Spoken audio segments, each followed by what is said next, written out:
لیکن یہ یاد رکھیے کہ موت کا مرحلہ اگرچہ مشکل ہے مگر اس سے اگلا مرحلہ تھوڑا اور مشکل ہے، اور وہ قبر کا مرحلہ ہے. قبر جو ہے وہ جنت کے باغوں میں سے یا تو ایک باغ ہے یا جہنم کے گڑھوں میں سے ایک گڑھا ہے. بہت سے لوگ یہ کہتے ہیں کہ کیوں قبر، ابھی تو فیصلہ ہی نہیں ہوا تو قبر میں کیوں یہ پکڑ ہو گئی. ہاں فیصلہ تو بعد میں ہوگا، لیکن ہوتا یہ ہے کہ آپ جیسے کام کرتے ہیں، جیسا ٹکٹ لے کے جاتے ہیں، اسی کلاس کے ویٹنگ لاؤنج میں بیٹھتے ہیں. آپ ٹرین پہ جائیں تو آپ کو ویٹنگ لاؤنج کیسا ملے گا، آپ جہاز پہ سفر کریں اکانومی کلاس ہے تو کسی اور طرح کی جگہ پہ بیٹھیں گے، بزنس کلاس ہے تو سی آئی پی لاؤنج جو ہے وہ آپ کو بہتر سہولت فراہم کی جائے گی وہاں. اور اگر آپ کوئی کہیں کا قانون توڑ کے جا رہے ہیں تو آپ نے کفڈ لوگ دیکھے ہوں گے، کبھی جہاز میں شاید دیکھنے کا اتفاق ہوا یا ایئرپورٹس پہ. تو ابھی تو ٹرائل ہوا ہی نہیں تو کیوں ان کو ہتھکڑیاں لگ گئی ہیں. تو بس یہی کیفیت سمجھیے کہ ٹرائل تو آخرت کو ہوگا، لیکن اس سے پہلے جس رنگے ہاتھوں جہاں جیسے کو پکڑا گیا اس کے مطابق اس کی ٹریٹمنٹ ہوگی، اور جتنا بھی عرصہ قبر میں ہوگا انسان کی پوچھ ہوگی. اور اس پر دلیل ہے سورۃ المؤمن کی آیت جو آل فرعون کے بارے میں آتا ہے. قرآن مجید میں آتا ہے وَحَاقَ بِآلِ فِرْعَوْنَ سُوءَ الْعَذَابِ. فرعون جب ڈوبا اور اس کی قوم پیچھے ڈوبی اس کے، تو فرمایا اور آ گھیرا آل فرعون کو بدترین عذاب نے. اسی وقت وہ عذاب میں مبتلا ہوئے. النار، آگ. وہ تو پانی میں جا رہے تھے، آگ کہاں سے آ گئی. یعرضون علیہا غدوا وعشیا، پیش کیے جاتے ہیں اس پر صبح اور شام. ویوم تقوم الساعہ، اور جس دن قیامت قائم ہوگی اگلی زندگی میں کہا جائے گا ادخلوا آل فرعون اشد العذاب، داخل کرو فرعون کی آل کو شدید ترین عذاب میں. تو یہ آیت مرنے سے لے کر قیامت کے دن کے درمیانی عرصے میں بھی عذاب کی دلیل ہے کہ مجرموں کی وہاں بھی پکڑ ہو جائے گی. حدیث میں آتا ہے جب میت دفن کی جاتی ہے، ہم سب اپنے آپ کو امیجن کریں تو اس کے پاس دو سیاہ آنکھوں والے فرشتے آتے ہیں. ان میں سے ایک کا نام منکر اور دوسرے کا نکیر ہے.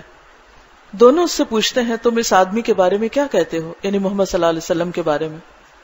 وہ کہتا ہے کہ وہ اللہ کے بندے اور رسول ہیں. دونوں فرشتے جواب میں کہتے ہیں ہم سمجھتے تھے کہ تم یہی جواب دو گے. پھر اس کی قبر 70x70 ہاتھ فراخ کر دی جاتی، یعنی 70x70 کر دی جاتی، یعنی اس کو فیلنگ ایسے ہوتی، اور اسے روشن کر دیا جاتا ہے. پھر بندے سے کہا جاتا ہے سو جاؤ. وہ کہتا ہے میں اپنے گھر والوں کے پاس واپس جا کر انہیں خبر دینا چاہتا ہوں کہ میرا انجام اچھا ہے.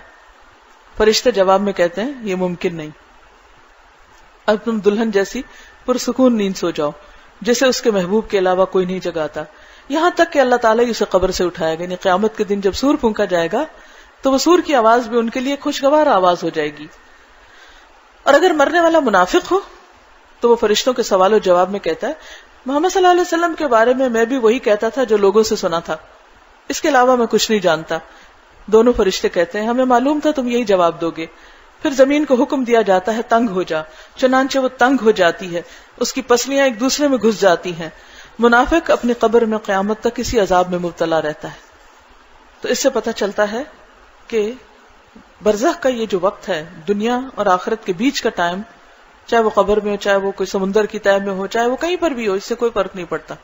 یعنی قبر صرف ایک اسپیسیفک گڑھے کا نام ہی نہیں، قبر وہی جگہ ہے جس جگہ بھی کسی کو دفن کیا گیا ہو، کیونکہ روحیں تو بہرحال علیین سجین میں چلی جاتی ہیں. اسی طرح ایک اور روایت میں آتا ہے کہ نبی صلی اللہ علیہ وسلم بنی نجار کے قبرستان میں داخل ہوئے تو آپ نے بنی نجار کے ان مردوں کی آوازیں سنی، چیخو پکار کی، جو جاہلیت کے دور میں فوت ہوئے تھے. انہیں ان کی قبروں میں عذاب دیا جا رہا تھا. تو حضور صلی اللہ علیہ وسلم گھبرا کر وہاں سے نکل آئے اور صحابہ کو حکم دیا کہ وہ عذاب قبر سے پناہ مانگے اللہ کی. اسی طرح ابن مسعود کی روایت ہے رسول اللہ صلی اللہ علیہ وسلم نے فرمایا اگر مجھے یہ خطرہ نہ ہوتا کہ تم اپنے مردوں کو دفن کرنا چھوڑ دو گے تو میں اللہ سے دعا کرتا کہ تمہیں یہ عذاب قبر سنوا دیتا، تاکہ تم دنیا میں سن لیتے تو تمہیں پتہ چل جاتا کہ یہ کیا چیز ہے. یہ صحیح مسلم کی روایت ہے.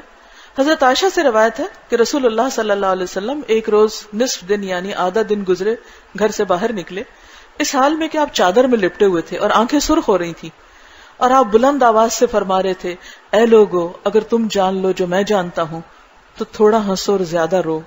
اے لوگو عذاب قبر سے اللہ کی پناہ طلب کرو. بے شک عذاب قبر برحق ہے. ایک اور روایت میں آتا ہے کہ اہل قبر کی آوازوں کو انسانوں اور جنوں کے علاوہ باقی مخلوق سن سکتی ہے. اسی طرح حضرت عائشہ کہتی ہیں کہ اللہ کے رسول صلی اللہ علیہ وسلم نے فرمایا قبر میں کافر کے پاس 2 سانپ بھیجے جاتے ہیں، ایک اس کے سر کی طرف آتا ہے اور دوسرا پاؤں کی طرف، اور اس کو بار بار ڈستے ہیں. تو بہرحال عذاب قبر کی جو بات ہے یہ پہلی امتوں میں بھی اس کا کانسیپٹ موجود تھا. اسی لیے نبی صلی اللہ علیہ وسلم نے دعا سکھائی ہے ہمیں جو ہر نماز کے بعد مانگنی چاہیے. اللہم انی اعوذ بک من عذاب القبر واعوذ بک من فتنة المسیح الدجال اللہم انی اعوذ بک من فتنة المحیا والممات اللہم انی اعوذ بک من المأثم والمغرم. اے اللہ بے شک میں تیری پناہ میں آتا ہوں عذاب قبر سے، اور تیری پناہ میں آتا ہوں مسیح الدجال کے فتنے سے، تیری پناہ میں آتا ہوں زندگی اور موت کے فتنے سے. اے اللہ یقیناً میں تیری پناہ میں آتا ہوں گناہ سے اور قرض سے. اسی طرح کچھ اور دعائیں بھی ہیں. تو اس لیے وہ چیز جس سے ہم سب کو واسطہ پیش آنا ہے، جہاں کوئی بھی نہیں ہوگا، اندھیرا ہوگا، تنہائی ہوگی، سب چھوڑ کر چلے جائیں گے. کوئی کتنی بھی محبت کرے، کتنا بھی ساتھ دے، لیکن ایک دن چھوڑ آتے ہیں عزیز، پیارے، دوست، رشتہ دار. اس تنہائی کے اوقات کو یاد کیا کریں، رات کے اندھیروں میں، تنہائی کے اوقات میں، اور پھر اس وقت ان اچھے اچھے کاموں کے بارے میں سوچیں جو کل وہاں پر فائدہ دینے والے ہیں.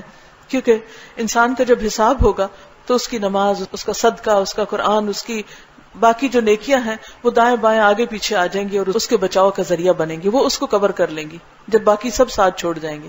تو اللہ تعالیٰ سے دعا ہے کہ وہ ہمیں عمل کی توفیق عطا فرمائے.